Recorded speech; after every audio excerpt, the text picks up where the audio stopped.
Good afternoon, everyone. Welcome to another episode of Kingdom of Dreams podcast and Making of Stories. I'm your host, Jawad Mir. Today, my guest is author James Clarke, who has written several books, especially one in the last few years called Paul Newman, The Blue-Eyed Cool. James and I have known each other for a long time, but we reconnected after a good 25 years, and you'll find out in the podcast how we came to know each other in the late 90s while I was running a fan site on DreamWorks Studio, which became a huge success. And he was writing books, and you'll learn more about that in there. But we also talk about Paul Newman, we talk about books, we talk about movies. Just a very casual conversation. It was really cool to talk to him after this long. Yeah, so without further ado, here's my conversation with author James Clarke. Hello. Nice to meet you. James, likewise. Well, we've met before, but Well, nice we to have, see but you. it's taken about 25 years to see each other. There we are. Here we are. How How are are you? you? I'm fine. I'm all right, thank you. Yeah. I'm Good, good. well, there's lots going on as always, and I'm just waiting to hear back on three projects that I've got out there to different people in different shapes and sizes. So I'm just waiting to, as we all have to at different times, just wait on other people to decide various things, one thing and another. Not everything, but some things. So that's good. And today I've mostly been writing, which is great. That's awesome. That's really the name of the game for me anyway. So I've just started a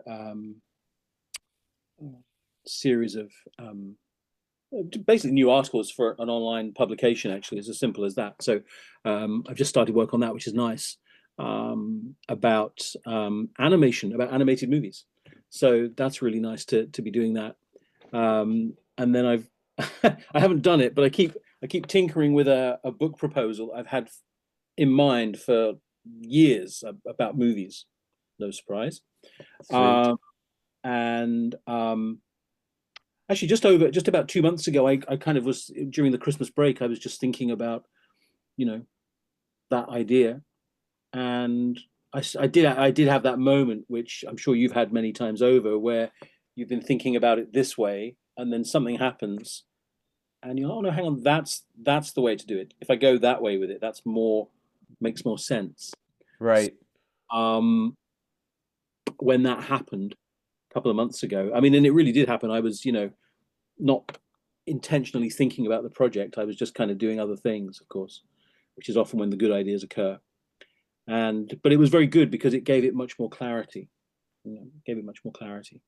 So I'm probably going to just dedicate a little bit more time. It doesn't need a huge amount of time, but a little bit more time just to shape it up and finesse it a bit more, and then send it out. And I already have 2 or 3 other book ideas out there. So you just have to keep. Oh, yeah. I know you know this very Yep. well, but you just have to keep putting it out there and see what you get back. 100%. 100%. No, that's great to hear that you're still doing what you were doing way back when we first met. And just for the audience, I just want to give some context. Yeah, so we met, I'm guessing around 97, 98, maybe 99, when I was running a website on DreamWorks Studio. It was a fan site. And you had obviously found the website, and then you did some write-ups, some editorials and stuff, and you even wrote a book on Steven Spielberg, which I still have a copy of. It Wow. should be here somewhere, Don't worry if it's not. unless it's packed somewhere. No, I don't have it here. But yeah, still have like at least 2 copies lying around still. And yeah, I remember at that time, the only book that had come out on Steven Spielberg, who coincidentally is the author I spoke to a few times recently, Joseph McBride. Oh yeah. He wrote the bio way back then, and it's been sort of updated since then. And so your book was probably at that time and stage was more easier to read because it was a lot thinner. Pinky little book. Yeah, very Yeah. much so. And Joseph McBride's was very thorough. And yours more about the film, his was more Yeah, about that's right? it's a good distinction to make, Joe. Actually, Yeah. the book I wrote, as you've just said, was only about the films. It was not ever intended or designed to be a biography. No, it was Yeah. absolutely about the movies. And I mean, it's funny because, inevitably this all feels like ancient history now as we sit here chatting, and it is so lovely to speak to you for real, if I could put it that way today. But yeah, as you say, just to recap, so yes, you and I, we were first ever in touch back in about 98. I would say I'm going to put 1998 as the as the Okay. as the time code on it, if you like. Sure. And then, as you said, I wrote a couple of pieces for your website.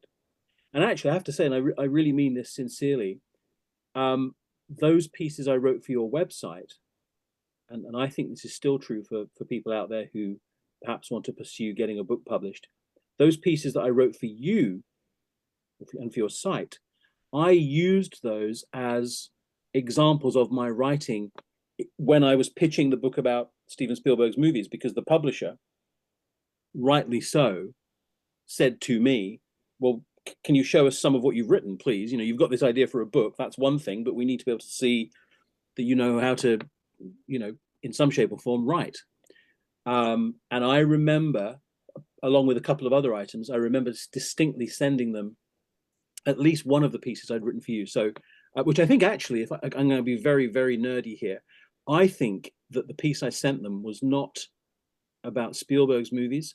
I think the piece that I sent them, that I had written for you, was actually about Lawrence Kasdan's films.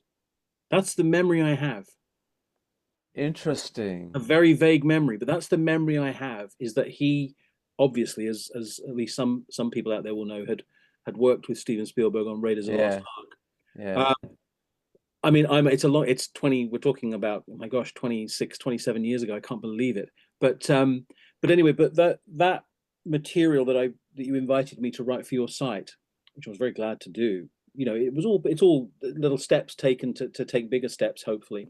But yeah, that book, I mean, just to sort of make one final comment about it, was first published in the summer of 2001. And actually, I was in Canada the week it was published. Really, eh? This is absolutely true. I was on holiday, on a Which 2 week part? I can even tell you where I was sitting. I think I was sitting in Banff in a cafe Okay, so you're in the West on the End other in side, Calgary. way out west. Yeah, Yeah. yeah. And I can remember getting an email. In fact, actually, Jody, I'm going to correct myself here. It was about a month before it was published, but they sent me a digital copy of the book, essentially, and I got to see what it was going to look like really for real, albeit on a screen. But I was in a coffee shop in Banff. Banff, yeah, and that's where which is kind of appropriate given It is. and as you say, I wrote the book because I wanted to write about the films. I don't mean this in the wrong, but that's what I was interested in rather than Yeah, of course. I get that. and I did that, and then we did an update on it in, I think, 2004. And of course, it's wildly out of date now. But what's fascinating to me, and this has nothing to do with my little book, not at all, is that when I wrote that book, my memory tells me the following thing. There was the biography / book about his movies that Tony Crawley had done back in the early 80s, which I used to take out from my local library many times over. There was a book by Neil Sinyard, which was a kind of nice coffee table kind of book, lots of pictures and text. There was a book called The Movie Brats by Michael Pye. Again, I appreciate some of these titles at least will be familiar to some people out there. And then and then there was my one, but certainly in the last 20 or 23, 24 years, I can't believe it. And this is good. There's been so much published about his work, and it fascinates me because, I'd loved his movies since I was 10 or 11 years old, and I remember thinking, there's got to be something about these films that mean they're staying so much with me. And I appreciate I'm speaking on behalf of millions of people who feel the same. Yes, 100%. And I just kept thinking, what is it about these films that has just made such an impression on people? And I mean, there was no way that I was going to kind of solve the code of that or crack the code of that in my little 40,000 word book, but it was a really nice way to do something incredibly modest. I mean, the book, as you know, is a tiny little book, really. But for me, it really then opened the door to lots of other things, which at the time I didn't know. I just had this opportunity to write that particular book. But what's wonderful is that the guy who commissioned it, a guy called Paul Duncan, is very much out there in the movie book world still, and has written and edited any number of beautiful books that have been published by Taschen. If you're a James Bond fan, Paul Duncan's books are a good place to go. And a couple of years ago, actually, in fact, 2020, I sort of had a nice full circle moment, which our conversation today also makes me feel like. Right.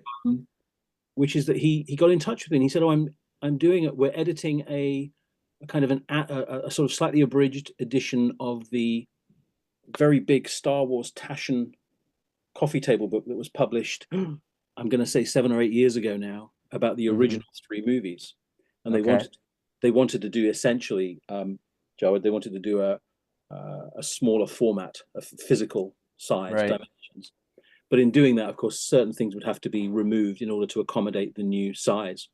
Anyway, he invited me to participate in that project as a piece of sort of sub-editing work, which I was really delighted to do. But it was lovely because this was a guy who'd given me my first book publication opportunity, to which you are a prelude in the online world. So I don't know. It's just, I don't know. It's one doesn't think about this stuff every day necessarily, but I think it crosses my mind, often enough, just the sort of the trail, and you sort of go, well, where did it begin? What was the first little thing I did? 100%. 100%. It's the same thing with me. And just to add to what you said, and I'm sincerely mean this too, is that I launched the website in 1997. October 2nd, 1997. Amazing. After a week or 2 days after The Peacemaker came out, the first DreamWorks film with George Clooney and Nicole Kidman. And my site hadn't become anything big, I would like to say, probably until Gladiator came out.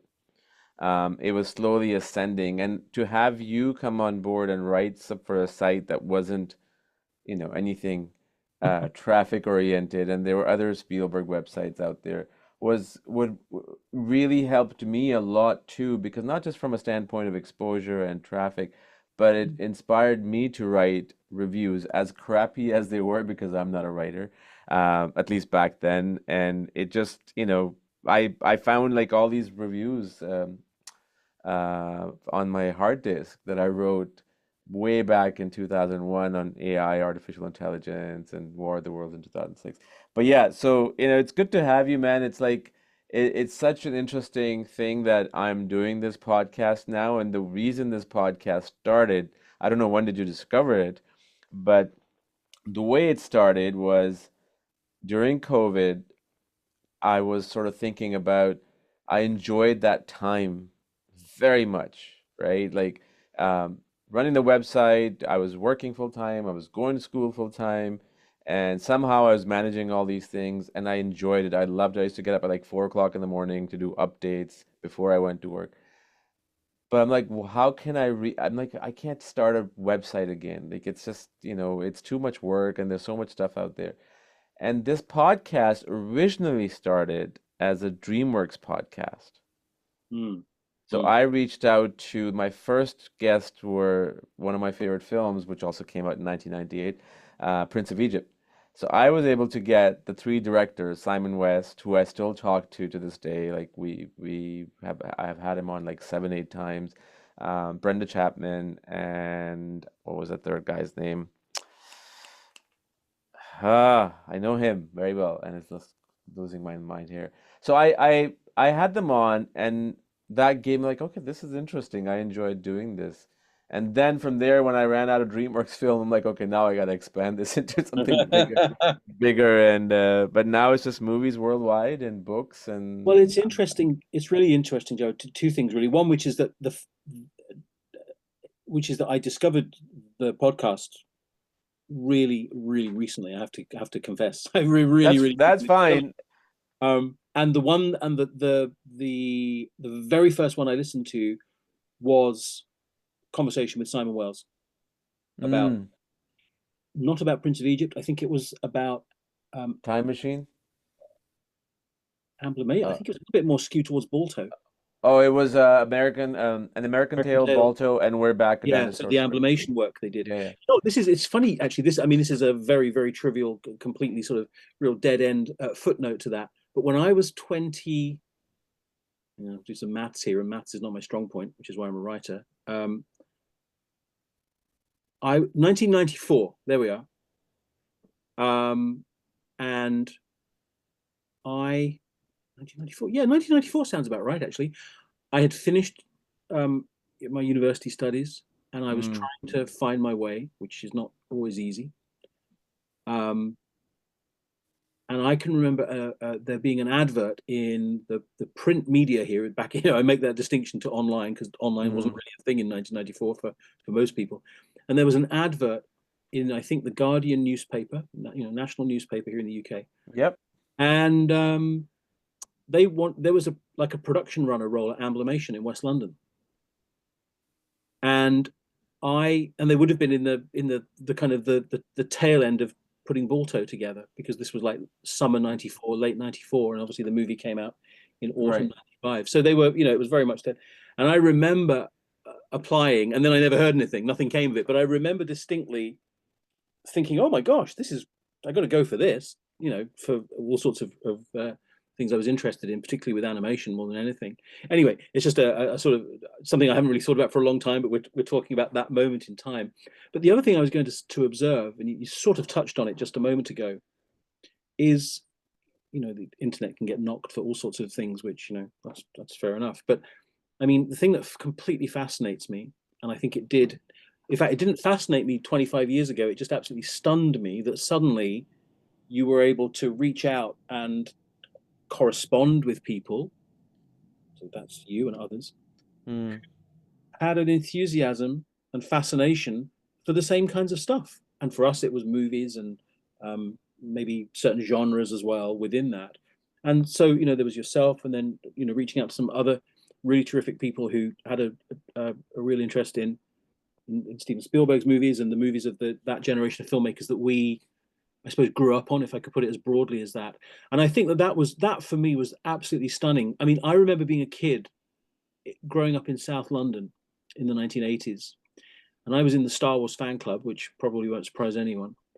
And they offered, which I was very excited by, they used to do a pen pal service where you could hook up with, some other like-minded Star Wars kid somewhere else in the world. And I remember corresponding with a boy who would have been the same age as me at the time, 11 or 12. And I can remember writing, handwriting, not typing or not emailing, because that did not exist. And I can remember writing, sending a letter to him a couple of times a year. And we probably did it for 2 years. It felt like an awfully long time to a 12-year-old. But Yeah. that's what I remember just thinking when we all got online and began to work out how to Yeah, yeah. use it, And it was like, well, this is like, and I think social media at its best, I think, still has that quality to it a little bit of a kind of a very speeded up version of having a pen pal. I mean, Yeah. pen pal is probably a phrase that not that many people know now, but Yeah. I think that aspect of it is still there deep down in the mix. And I've made so many, as lots of people will have done, but so many, I don't know, good connections with people. That's the best way to put it, really. And some people come and go in and out of your life, and then they come back in, and around and around we go, and it's really, really wonderful, actually. But that was when I discovered your podcast. I have to say, was very, very recently. And I have to say, and I discovered it, and I can't quite remember now the stages that got me to that. But when I discovered it, and I just went, oh wow, it's you. It's me. The interesting thing is that back then, and I'm sorry we haven't come to your book yet, but Okay. this is great. Back then, there was.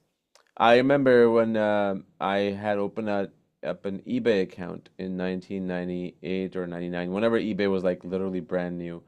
People used to, including friends and family, they used to literally say, "Have you lost your mind? Why do you have your credit card information online?" Mm. And you look at now. Mm. right? Like back then, there was no picture. Like I don't think any one of us. Like I had Paul Shipper. You know Paul Shipper. Oh yeah, the Yeah, artist. Yeah. yeah. He designed a poster for my very first student film, and I had a pleasure of having him in the early stages of this podcast about, we just talked about stuff just like the way you are and I are talking about. And there was so many other people that I've reconnected with, I would say five or six, no idea what they looked like, no had any interest, like what did you look like? I remember ICQ, MSN Messenger, Yahoo Messenger being the main tools of communication, but none of us knew what each of us looked like. No, Zero. no. And there was never an interest. It was not even like, okay, Oh, like, send me your, it was just like we're just getting work done because we yeah, love yeah, yeah, doing it. yeah, yeah, yeah. Uh, but now it's like this, right? Mm. And it's very interesting, and life. I truly, like, I said, I'm truly glad to have you because Mm. I had reached out to you somehow maybe a few years I ago, think it's and right. I think you're right. Yeah. yeah, and then when I saw that email, I was really surprised, or message on MSN, Instagram, I was really surprised and happy at the same time that, oh, because I remember the Yeah. book and everything. So Yeah, good to yeah. have you, man. That was a 20 minutes of catch up. Well, it's lovely. No, it's great. I mean, I don't know. It's just great. This is just great. That's all I can say to you. Yeah, and I love your Goonies poster in the back. Oh yeah. Well, This- that is just there on the. Yeah, there are other posters for other things around and about as well. But yeah, that's just there. Great. So let's talk about, before we talk about your book, and give me the exact title. I know it's about Paul Newman, but what's the Mm. title of the book? So it's called Blue-Eyed Cool. So blue eyes, as in his very famous blue eyes, and he had a kind of cool screen persona. And then the subtitle, and then it's just Paul Newman. It's the simplest book title you could imagine, really. And actually, the book is published by ACC Art Books. Mm-hmm. Work with Iconic Images, which is a photo archive in London. I Mm-hmm. don't. We'll talk about that in a little bit more detail in a moment. Actually, that might be appropriate. Sure. So the book is one of many collaborations between the publisher and the photo archive. Just for example, this is a long way removed from Paul Newman, I guess, but they've just published a really wonderful book about Prince, photographs of Prince, just in his prime. Mm-hmm. So they have this really really wonderful.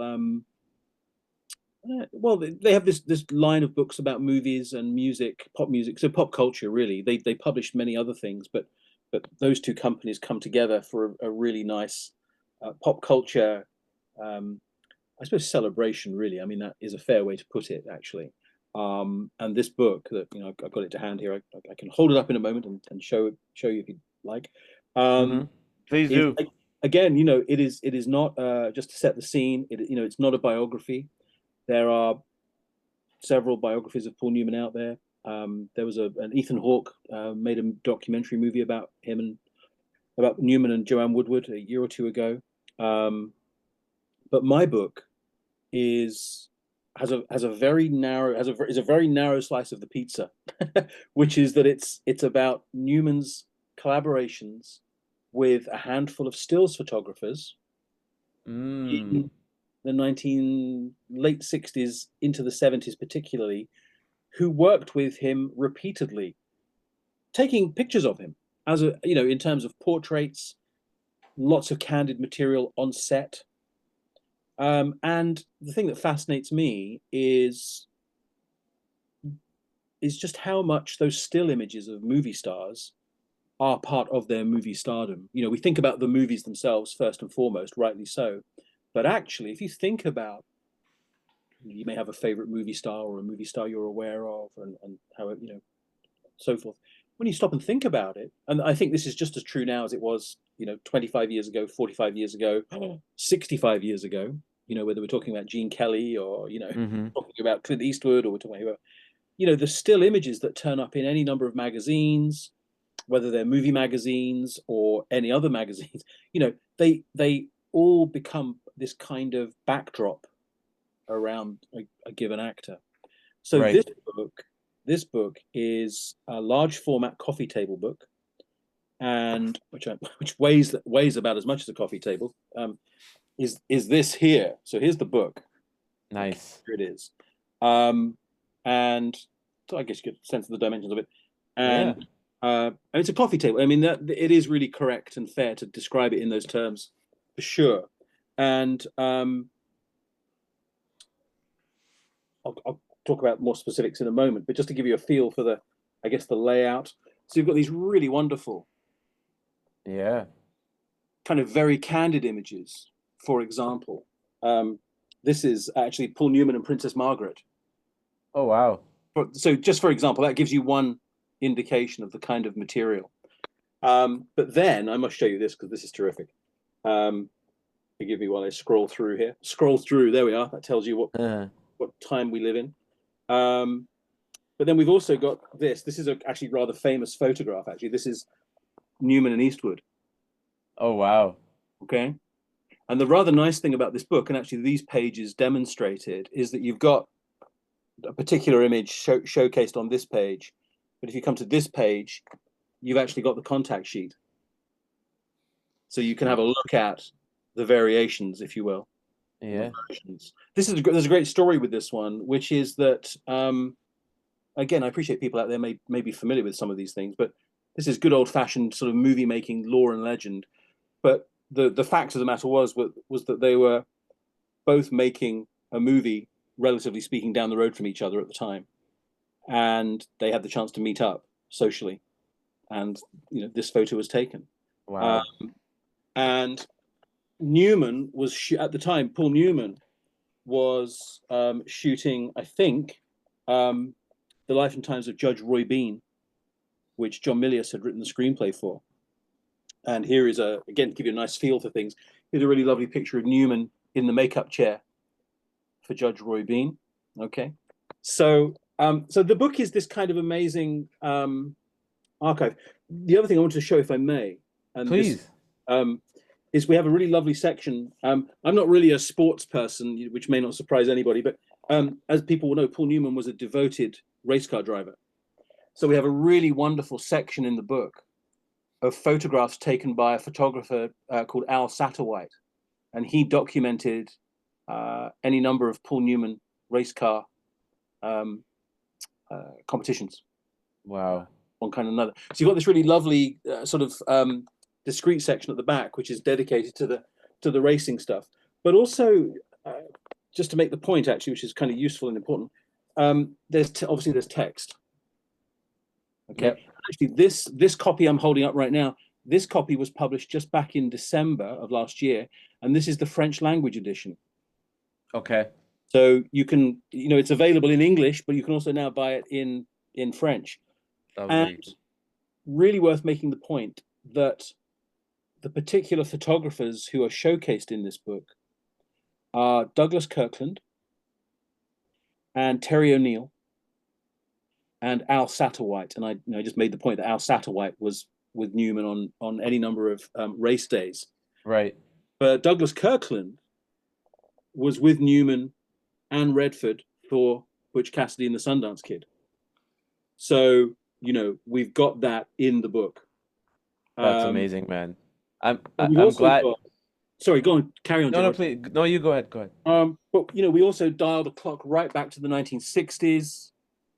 We've got images of Newman on stage, and as I said, we've got this really lovely back and forth between the candid shots, the movie shots on set, then these lovely portraits.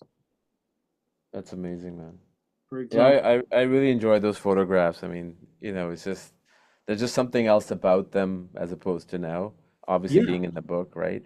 Well, the thing, I mean, this is kind of certainly very relevant, is that in writing this book, which was published this French language edition was published in 2024, and I think the original edition was 2022. There we are. I think that's when it was, a couple of years before. Anyway, my job was to tell the stories, essentially, of those collaborations between Newman and the photographers. Mm-hmm. And again, it's purely a matter of sort of generations passing. Of course, Paul Newman passed away several years ago now. Right. Terry O'Neill whose work is featured extensively in the book, he passed away, I think about 5 years ago now. Okay. But what's really nice, I have to say, this is again a very much a footnote, is that I got to meet him in London at not long before he passed away. Actually, he was battling quite severe health issues at the time. I don't think that's inappropriate to say, but he I got the chance to meet him and explain that I was working on a couple of books that were going to be showcasing his photographs, and that was really wonderful because it's a sort of 6 degrees of separations thing, which is that you're introduced to him and I shake his hand and we have a very brief chat because that was all that was really required. And then it was sort of after that, I suddenly thought to myself, hang on a minute, this is Terry O'Neill. This guy has photographed so many, so many major figures, not just movie stars and pop stars, but politicians and heads of state. Right. But, he photographed the Beatles at Abbey Road before they became really a big deal, if I can put it as simplistically as that. He photographed Mark Hamill and Carrie Fisher in character as Luke and Leia during production of the original Star Wars. He obviously, I say obviously, but it may not be obvious, he's particularly well known for a series of photographs he took on a number of the James Bond movies. So he worked particularly with Sean Connery, Roger Moore, George Lazenby, Pierce Brosnan, Daniel Craig. And that's one of the other books I've done. I mean, I don't have that to hand, I have to confess. But we can talk about some other time. That's not a problem. we can talk about that another day. But this Paul Newman book was really wonderful because I had essentially full access to the Terry O'Neill photo archive, which is part of the Iconic Images archive. So in London, that's where they're based, and they've just got the most astonishing film archive. And it's a real, I don't know how to put it really, because I'm mindful of my very good luck, really. But what an amazing thing to be able to go to the archive and just kind of sift through boxes and boxes and boxes of contact sheets, and just go through all of this incredible material. And of course, often what happens, and I know this won't be lost on people, is that for whatever reason, the image that makes the grade, or the image that is the one that gets selected for publication or promotional use and so forth, is pretty good. But actually, it always seems to be the image that doesn't get distributed. Selected, yeah. It always is. It's the same as sort of B-sides on records. You go, why wasn't this the main track? Why wasn't this the single? Why wasn't this the A-side? Again, that's an irrelevant description. Yeah. And and I feel it's because, like, in contact sheets, right? Like, it's kind of similar to now if you go on your phone photo library, where if you take a photograph, there's like 10 photographs of one moment, right? Or people or landscape. Specifically when it's about people, like if I have taken a photograph and it happens to you, it happens to me. Let's say there's 15 versions of it. I'll just kind of skim through and see which one looks the best, right? And the rest I would get rid of. But there's a story in each of them. If you go through them one by one, they're saying something else to you as opposed to the one that you liked.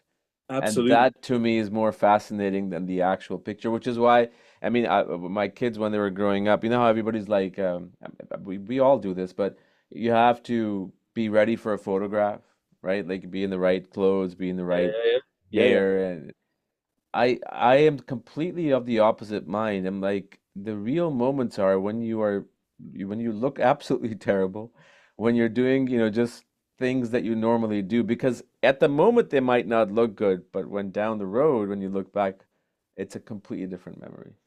There's talking about that. That's a good segue, Gerald. Which is one of the other photographers whose work is in the book, who I haven't mentioned, and may deserve another conversation another day, if that's something that you would like to do, or other people would like to sort of hear me talk about, if I can put it that way. Sure. One of the other photographers that Paul Newman worked with was Eva Sereny. And Eva passed away, I'm going to say 3 years ago, 4 years ago. And as I said, this is generational. Paul Newman, Douglas Yeah. Kirkland, O'Neill, Yeah. they are of that generation. But Eva took a series of photographs of Paul Newman. You were talking about a kind of more candid moment, Yeah. I can put it that way. And she took a series of photographs of Paul Newman back in the early 1980s for a magazine cover story here in the UK.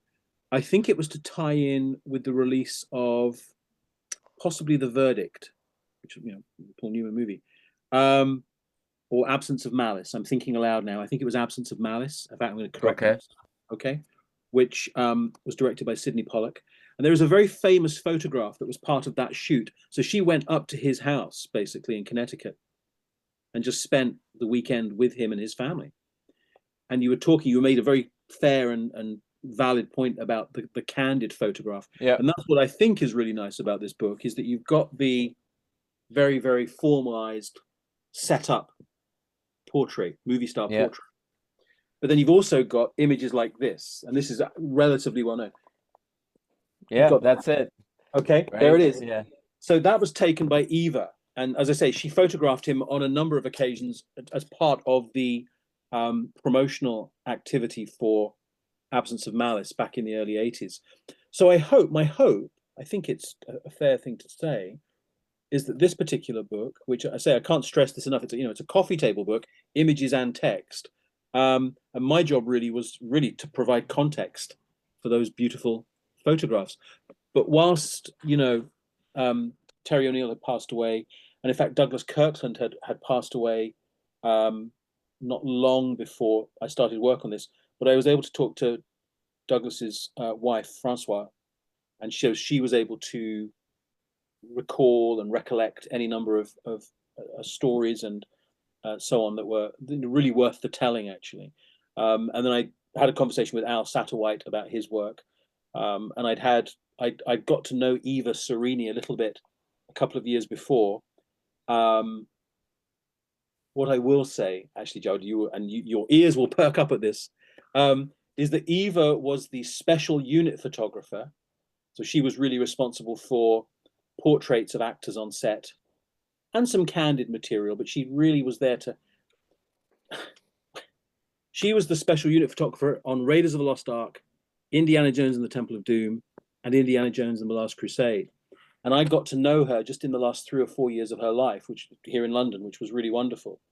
And I spent a day with her having a conversation about the entire span of her career in both European cinema and American cinema. Right. At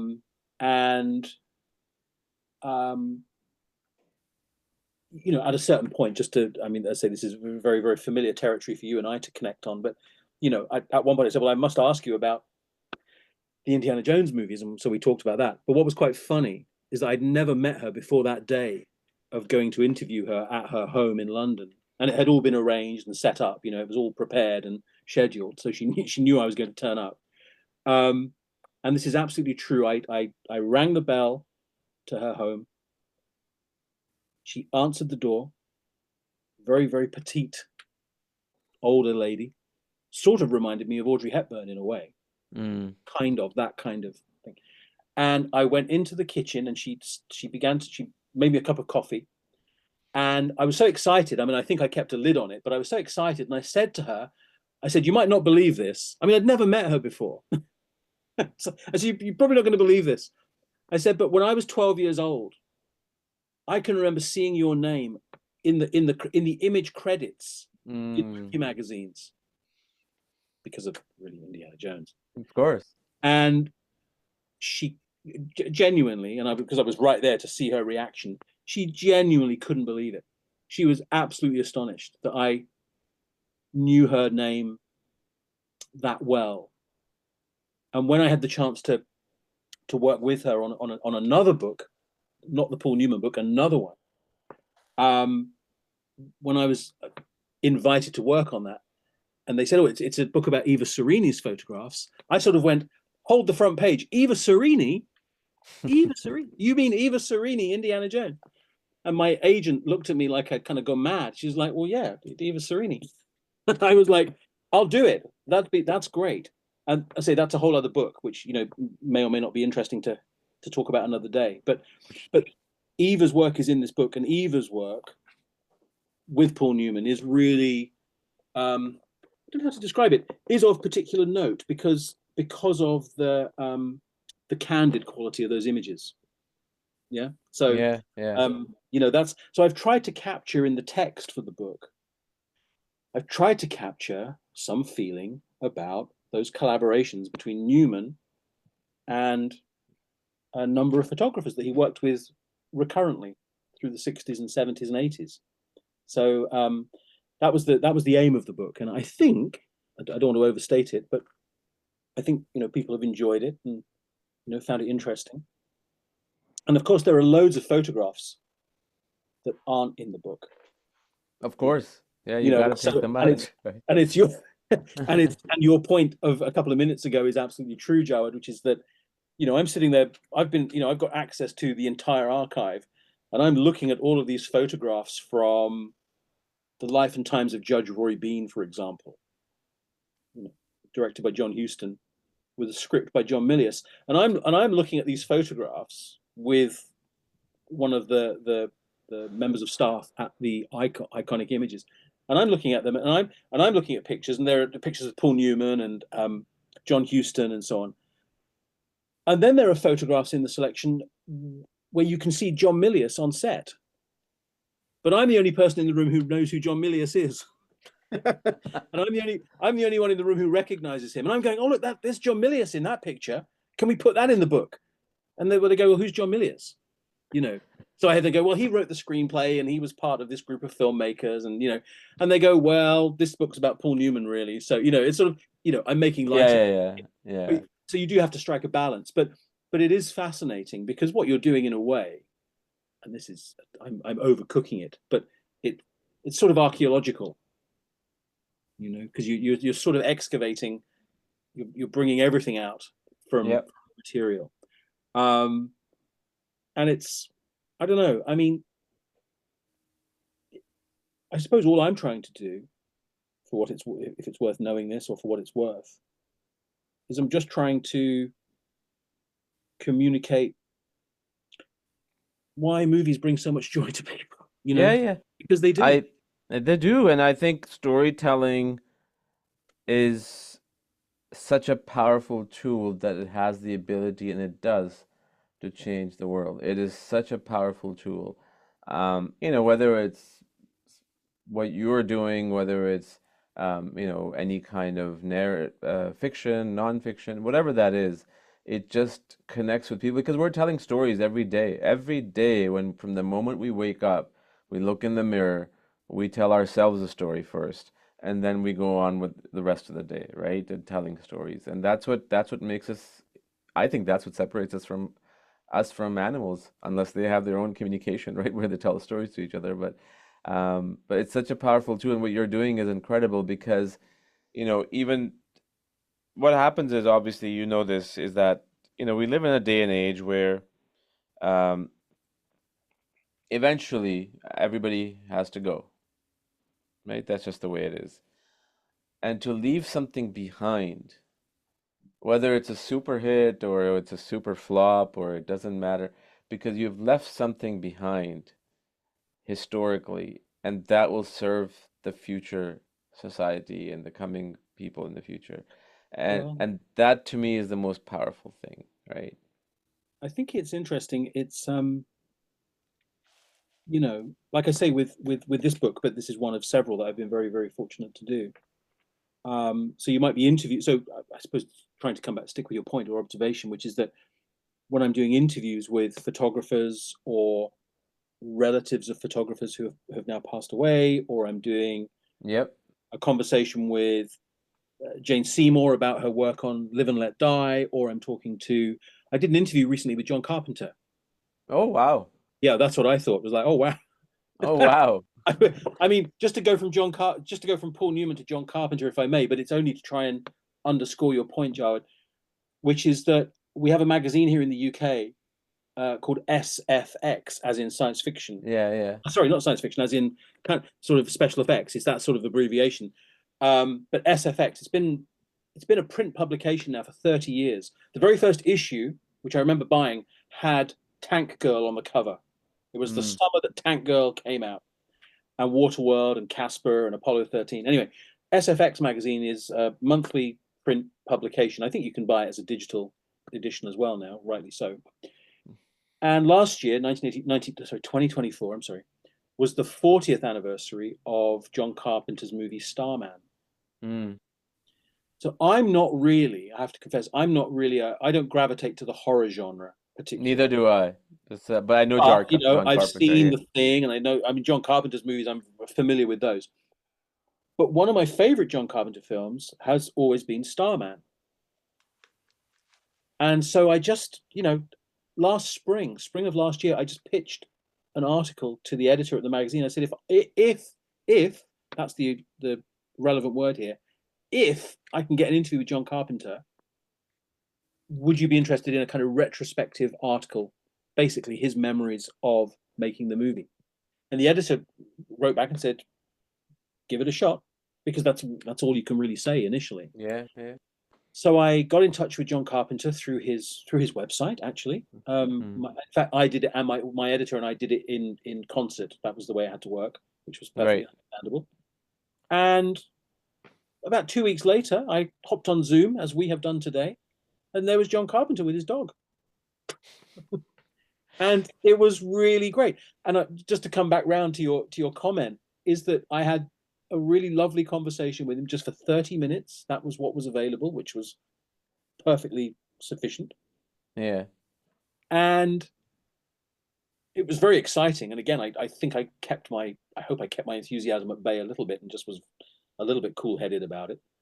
But it was just that point. I was just sitting there listening to him talking about making that film.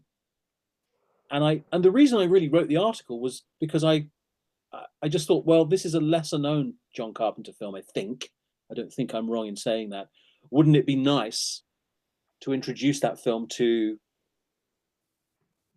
anyone, anywhere, but particularly young film fans, particularly? Sure. I think but again, it's really just that issue, I suppose, without sounding too kind of inflated about it, of the legacy of those filmmakers. I mean, that's and I've been able to do, and I appreciate you're doing this too, and others also, but it to try and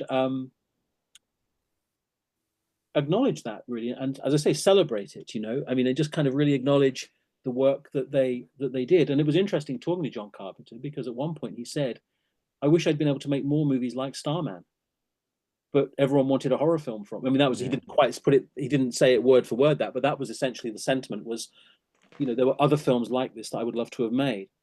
But I don't know. I mean, there's so much more to talk about, and I know time is finite here, but to play some teeny tiny role in putting on the record the efforts of people to tell a story, whether it's a movie or a novel or even actually, Jawad, and this is a big part of my working life at the moment, is I do quite a lot of writing now about the animation and visual effects industry, and particularly do interviews with visual effects supervisors, animators, environment artists, whoever it might be, usually about a movie they've got that's coming out, so it ties in with that process.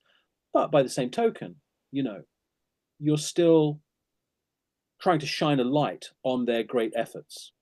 And I've never really worked as a film reviewer, and I don't know that I ever really wanted to. I have to confess, actually, I really mean that sincerely. I was always much more interested in talking to the filmmakers. That was really my interest, and I've, either by intent or just the way the wind has blown slightly, I've landed in a sort of visual effects and animation focus to my film writing. But I love it, and this will sound very sentimental, but when I was 12 years old, I used to read religiously, if I can put it in those terms, Starlog Magazine. I have those. Right? So, yeah, again, that's a magazine whose time in print has been and gone now, but that was a magazine that you could not get in every shop in the UK. You kind of could buy it if you got lucky in terms of the news agents that you went to. Here we are. Which issue's that?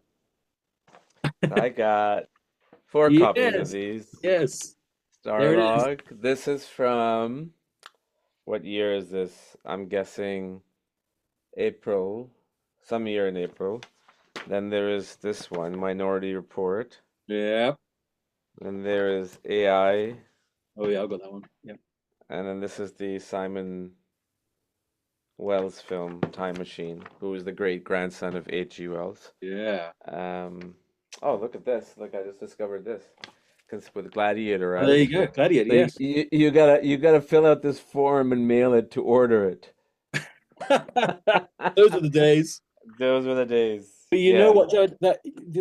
Thinking about talking about Starlog Magazine, and I'm being very specific. We have a magazine here in the UK called Starburst, which was very Yes, contemporary with Starlog.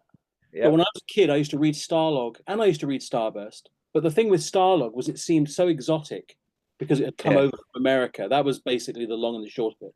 Yeah. And I used to read it. I must have had bought my first issue in about 1984, and I read it right through until about 1999, probably. Like every month, it was like part of my regular monthly reading. Yeah. But It was sorry, go on. well, all I was going to say is that when I'm doing my visual effects and animation articles, and I guess when I'm doing this as well, this kind of thing, there's a big part of me that just thinks I'm really writing for the sort of 13-year-old me, and hopefully some 13-year-old out there who is really interested in movies and enjoys reading about them. And people do still enjoy reading about movies, whether it's a magazine article or an online piece. But when I'm doing the writing about movies, deep down, even if I don't quite think about it in the moment, that's sort of what I'm trying to do is kind of recall how excited and interested I always was when I opened up a movie magazine or Yeah. read a movie book, because it just, my gosh, I mean, some people have sport, some people have I don't know what else, board games, I don't know what it is, but it was just like that was they just filled my life up. I couldn't agree with you more, man. Like even, doing this, right? This podcast, I never, just like the website, I never started with the intention of making money. Mm. Because at the time when I started the website, I was 20, and it generated into something really big because it did make a lot of money. I didn't manage it properly, but that's another story. But it did make a lot of money, but I loved it. I loved every second of it. And even with this, yeah, the intention is not to make money. But for me, what I've learned is it's so therapeutic Mhm. that I'm able to sometimes, when you're having these conversations, because I don't ever have a script. I don't have questions. Sometimes people or agents will ask me like, "What's the format?" I'm like, I don't have one. It's just like, you're just talking about the book or the Mm. movie and the career, and that's it, and wherever it goes. You end up talking about certain things that you have probably never said them out loud. Nothing extremely personal, but just random stuff. And I think that, and then also talking to people who then appreciate I'm talking to them and I appreciate they're talking to me. And you just become like a movie nerd. Like I was talking to John Seal, Oh who's yeah. I've had him like 5, 6 times on for Dead Poet Society, English Patient, who's a cinematographer. He's in his late 70s Mm. and talks like a kid when he Mm. talks about movies. And I think that goes to what you were saying, that I think there is two elements to it if you want to go into deep psychology here, is that one, because we love movies, right? And that's been your life growing up. But I think it just takes us to a place where we have been happy throughout our lives. And I think that's the key to Yeah, all of it's like I mean, I love music, and I'm assuming you do too, but you know the passion that you might well have for music. I mean, music and movies go together in all sorts of really great ways, of course. But and so much of this is rooted in your younger life when you are a kid and it. Yeah, yeah. you're trying to work out who you are and what you're interested in and what you care about and how you see the world or how you wish you could see the world. And those things don't go away. Other things come into your life, of course. I'm only Yeah. saying the most obvious things here, but other things come into your life and add on to your life. Um, but you still have in the mix, deep down, the sort of origin point, and 100%. I think that, I mean, I was one of the other things I'm doing at the moment is developing an animated feature film. which is Marvelous. a long shot. That's a lot. That's a long road to travel. I mean, we state the obvious by saying that, but I was approached by a producer a little while back who I've known for about a decade. You know, we've had lots of conversations about could we do this, could we do that, you know, and around we go. And he got it back in touch with me, you know, a little while ago, not very long ago, and said, "Oh, you know, we're thinking about this and we're thinking about that. Would you, me, like to be part of that?" And I said, "My gosh, yes, I would. I'd love to." You know, that was my simple reply. So he's in the process of, you know, pursuing the funding and finding, you know, all of the nitty gritty of it. And you know, we've just had some very preliminary conversations about what the story is, what it could be, how it could develop. And it's a very, I mean, it's, you know, you've had other people on the show talking about things in much more detail than that, but you know, it's such an amorphous It thing, is. early stage, but you have to have some feel for what it could be like if it were to actually exist. But I suppose the only point I wanted to make, again, come back around to what you were observing a moment ago, which is that you're having a conversation or a meeting about the story or about the sort of the broader mechanics of things and how it might all unfold and develop. But it's just very interesting because every now and again, not necessarily all the time, but every now and again, you just get these glimmers kind of come shining through from whether it's from myself or from the producer or the director, where you get that glimmer of their own enthusiasm. You know, we're there as professionals and we're there to perform a task and do a very particular thing with one assumes with a set of resources that are finite. But the thing that isn't finite, which is really good news, is one's enthusiasm. You know, you Yeah. sometimes have to kind of, you know, find the right fit for it. But it's just very interesting to see that. I mean, this producer, had a meeting with him last week about it, and that was just that it just came. I always think I talk fairly sort of openly, if you like, about what I'm interested in and what I get fired up about. But he beat me to it every time, you know, and it was great because you just think, wow, this is like the 12, 13-year-old him is also emerging. And it's, as I said, you can't sort of be like that all the time, but it's very interesting how certainly creative work does that. Yeah. I I think even if you're doing something that is very might be quite a somber tale that you want to tell, you know, whatever that might be. It could be a documentary, and I appreciate you have a documentary strand in your work, Jawad, with your projects and so on, I think.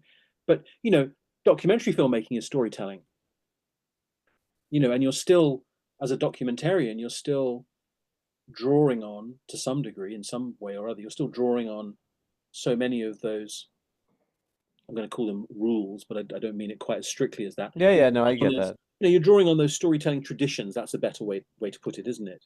Yeah, it is. And I think it's whether you tell a documentary, whether you tell a narrative, which is something that my next project is, and you talked about um you have to have a visual picture of every beat and every scene and more or less every performance and the camera angle in your head, even without the storyboard, until you get to that point.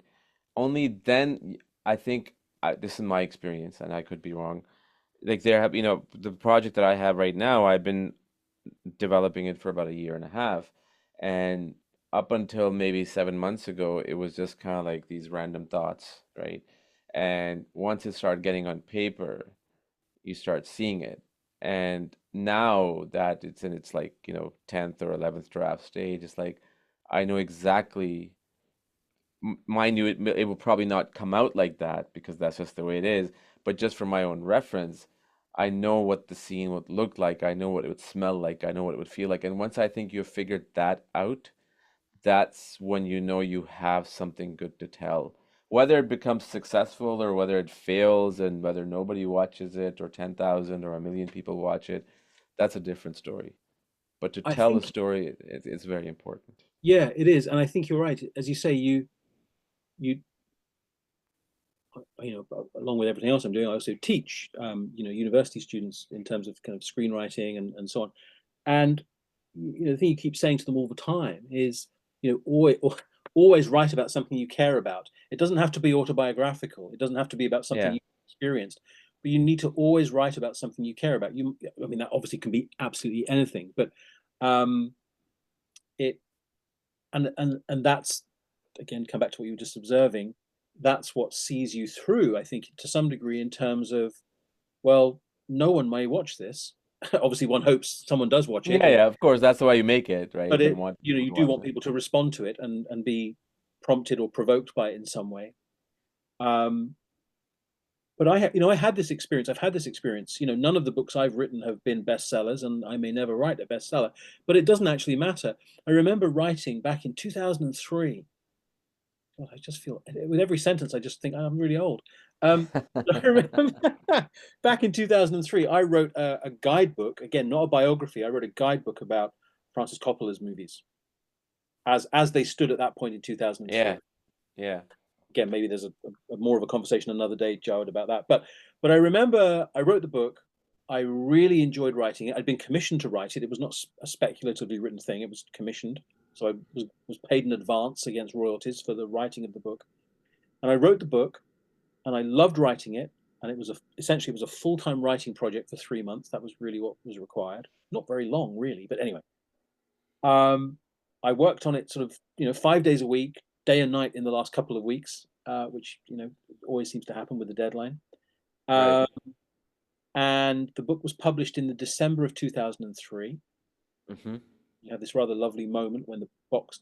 I've never done an unpacking video. I probably won't, but the box turns up with 10 author copies in it, and you open it, and it is lovely, and it's all good stuff.